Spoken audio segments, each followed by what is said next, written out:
Hello everyone, it is I, Mark Major, yes, back here at what is known as the Action Figuratorium. I am, of course, a real big toy collector, a studio owner here at Southeast Portland, also old school sales and marketing guy, and if you've been following the channel, you know that I absolutely love going through and doing a bit of analysis of the marketing of these Kickstarters of toys and action figures, and they're coming at us, you know, at a pretty fast rate.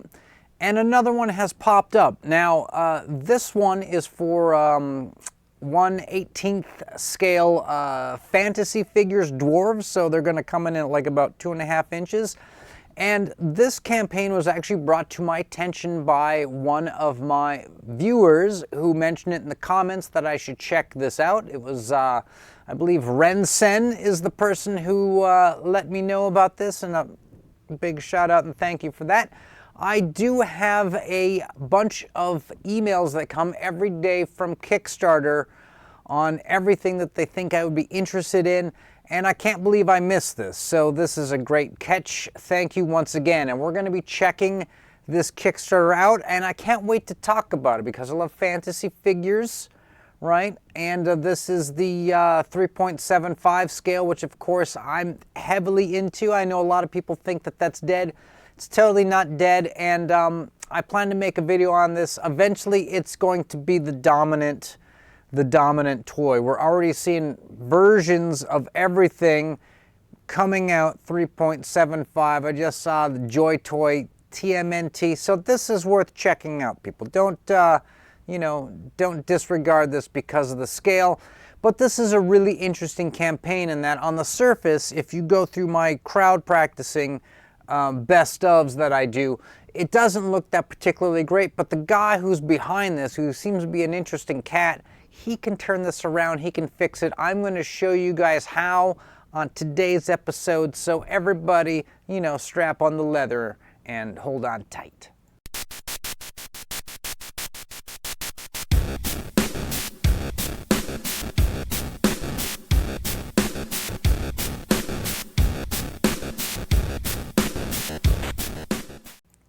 So before I show you the campaign, we are going to look at the guy who is behind it, because I believe that this is the selling point behind this guy's toy line. I think that he, right out of the gate, has stumbled in not putting himself front and center. So let's click over to his personal website.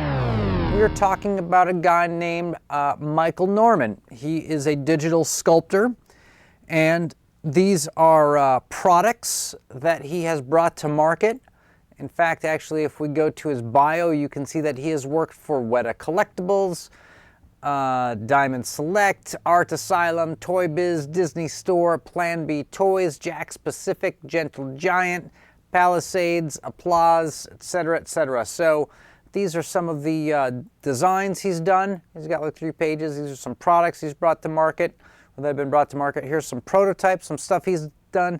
So you can see that this guy has his 10,000 hours. This is a dude who does this all the time, creating digital models, and apparently he can 3D print them as well, because he has his own store called Go Native Toys, and there's some environments you can get that are sort of, you know, these pillars and kind of these bases.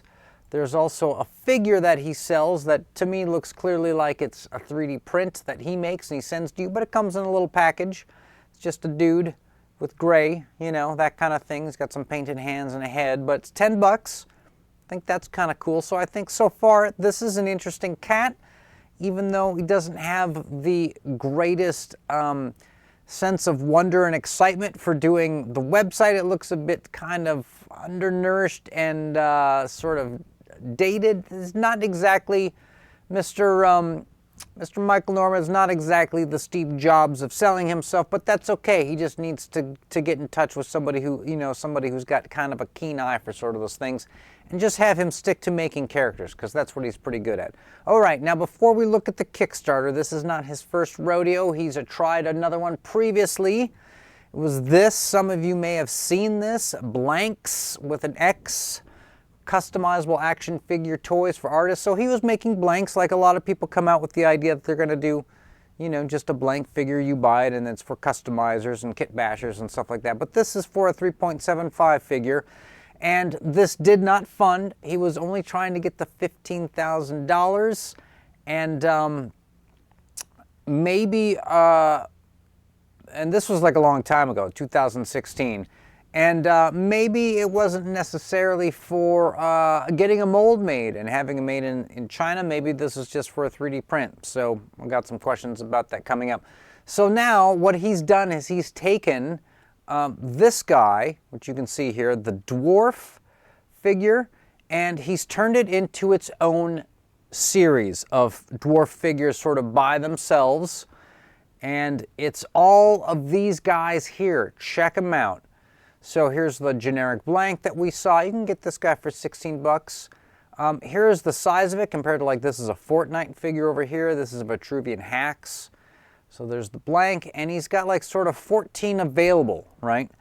And go through kind of what the offerings are. You got sort of this loincloth, you know, wild plainsman sort of guy running with the herd. Then you got this guy, kind of an homage to that D&D LGN 80s action figure. We got the Ranger here, got this sort of armored guy, got sort of the dude in like covered in green blood, you know, so you can see that it's sort of the same figure over and over again, these same sort of 4 prototype or, you know, archetypes, and then a repaint job to give them different, you know, looks. Like this guy gives you that Captain America look. This down here is like the Iron Man kind of look, sort of a bit of an homage. Here's some more shots of what the figures look like. You can see the different accessory he has planned, and some unlocks. Not sure about this, some other sort of goblin type thing. Then of course, if you can get enough money, you can get to this dude, this Goldar guy. Okay, so let me, and the video is just, you know, it's just like a 3D spinner of these dudes. And part of it is kind of obscured by the logo, and it's sort of up and down. So already I'm giving it some dings on the overall appearance and marketing, but again, this is all stuff that can be fixed. All right, so let's go to our 3 rules of best practices of crowdfunding. This was determined by me after examining about 4 different Kickstarters that were successful. And I saw what it was they had in common, and what it was that they had that was different, and what kind of results they got in terms of money. And here's what we came up with. All right, you need 3 tiers. You need something everyone can buy, right? You need something deluxe, and then you need a sort of a luxury item. And ideally, you would have, let's say, just to begin, 4 cheap things everyone can buy, 2 deluxe things, 1 luxury thing, right? You want a little kind of a pyramid. Everyone gets that, not a problem. All right, wider selection, higher sales, okay? If you can get a big skew of guys, right, that's just more things for people to buy. People buy all of them. People find a couple they like, right? The more choice, the more sales. And then, of course, you always dump everything that's going to sell this thing right there on your page. So when people who don't know anything at all about you and your Kickstarter, they will know everything they need to know by the time they're done. And if they want to do some extra looking, of course, I always try to vet websites and things like that, and see, you know, is there a list of credits? Is this person out there? Is this a known dude? That kind of thing. So those are the 3 rules. Now, if we go to his rewards and we see what this cat is charging, right? If you want that generic weird blank guy, 16 bucks. But any one of those 16 figures I showed you, regardless of what armor they had, what shields, what they came with, $26, okay? The only time you get a discount, because there's some like 2-packs, some 4-packs, that kind of thing, if you want to, you know, just get the 4 of them that you like. The first real discount is if you buy 9 figures, you get the 10th one free, okay? So that's the carrot and stick that's going on. Remember, the idea is to get people to buy as many figures as possible, because the more figures you sell, the more figures, of course, the factory makes. The more figures the factory makes, the more you've got to pay, but also the cheaper per figure. So if you get the cost of quite a bit of them covered, they're going to be cheaper overall. You need to move product with this. This is a moving product kind of industry, the mass producing of toys. So any way that you can get people to buy as many of these as possible, if it means dropping the price of some, you do it. And that's what is lacking from a lot of these Kickstarters. Almost all of them do not have that incentive built in, and it's a huge flaw.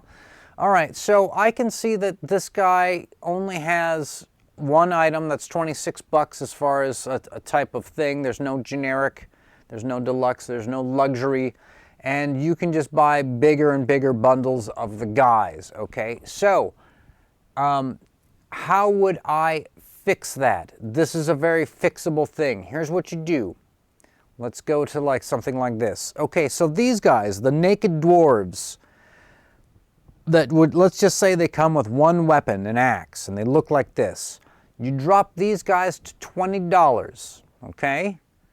Those guys are $20. Now, this guy, who comes with a little bit more, he's got this rubber piece in here, and he's got a rubber piece here. He's got some shoulder thing and a skirt. I don't know why you got to be Scottish to be a dwarf, but there's some skirts involved in this. So he gets a sword, he gets a shield, maybe he gets a pack.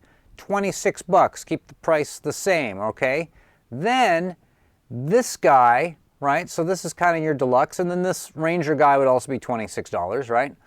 And then this guy, the dude who's got the armor pieces, psychologically, even though that shield and that spear probably don't cost anything more and aren't any more plastic than the other sword and shield, it's a bigger shield, it's a longer thing, and with the armor, psychologically, it looks like you're getting a lot more toy, and I think maybe you are. So those guys, the armored dudes, I would charge $32. So you're losing $6 when you go to the cheapest stands, the $20 barbarian losers, right? But when you go up to the super armored guy, you're picking up $6, okay? And I think that would really help the decision making with what people want to buy, because there's somebody who's just going to get as many as they can. There's other people going to cherry pick. It's going to be greater this way if you add a little bit of the price actually means something. You actually get more stuff with the price, not just a flat 26, regardless of, you know, what the actual cost is. And then if we go down to the bottom here that I showed you before, and get rid of these guys. This is like a wave 2, or not a wave, this is like a second Kickstarter, second thing, because he says he wants to jumpstart this, you know, this whole line. This is like Mythic Squadrons. This is the 3.75 version, and we're just doing dwarves to begin with, because that's his buck. So this guy, say you do one and he's bronze colored with this stuff, and you know, and this could be an unlock, and then if you get another unlock, you do a silver version, and then if you get another unlock, you do a gold version, so you don't really have to try and find more and more stuff. You're just giving better, cooler paint jobs as you go up, and it's all psychological, because the silver guy might look better than the gold guy for whatever reason, or the bronze guy might look, who knows. And then I really like these sort of accessory packs for the type of character with an extra head and stuff like that. I think that's great.